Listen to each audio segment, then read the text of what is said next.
আয়োজনটা আপনারা মানিকগঞ্জের মানুষ তো আপনারা গান আসলে পোকার মতন গেলেন, কোনো না কোনো ভাবে ইনসাফিসিয়েন্টলি বলেন আর সাফিসিয়েন্টলি বলেন, ওই এনভায়রনমেন্টটা এখন আমরা পাই না। আপনারাই বলেন যে আপনারা সাধক জন্ম দেন, আপনাদের এই মানিকগঞ্জ থেকে রত্ন তৈরি হয়, এটা 100 সত্য এবং ইটস ট্রু, ইউনিভার্সাল ট্রুথ। যদি সাধক এখান থেকে তৈরি হয় তাহলে সাধকের বাণী কেন মানিকগঞ্জে মূল্যায়ন পাবে না? আমাদের প্রশ্ন এখানে। বাংলাদেশের ভিতরে দুজন মানুষ যারা রতিখণ্ডিত, এক হচ্ছে লালন সাইজি এবং দুই হচ্ছে মহর্ষি মনমোহন দত্ত।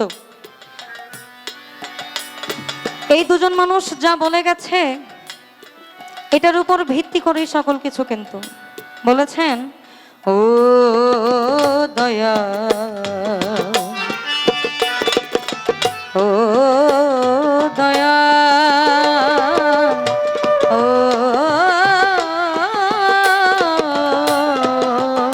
দয়া, দয়াল আমি বসে আছি হাল ছাড়িয়ে,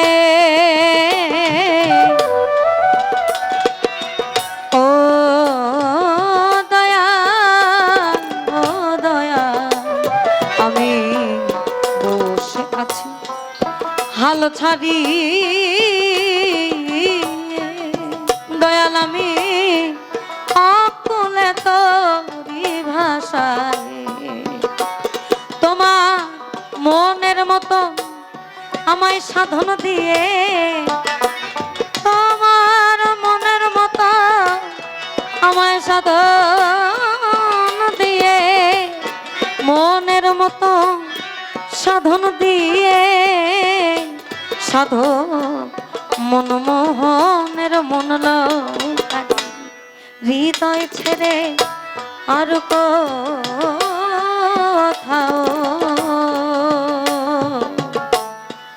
যে অনাগ দয়া হরি, তুমি হৃদয়ে থাকো,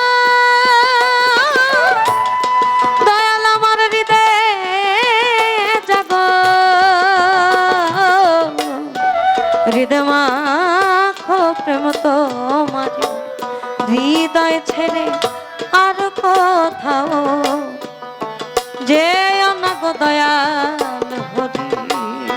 এজন্যই বলা মনমোহন আর বেহুশ আর মন কমতি পড়ে নাই তার ওজন, মনমোহন আর বেহুশ আর মন কমতি পড়ে নাই তার ওজন, আপনি করো তারে শোধন, আপনি করো তারে শোধন, আপনি করো তারে শোধন, হৃদয়ে জাগ্রত থাকি শিখাইয়া দে তুইয়া মারে, কেমন করে তোরে ডাকি শিখাইয়া দে তুইয়া মারে, কেমন করে আমি তোরে ডাকি।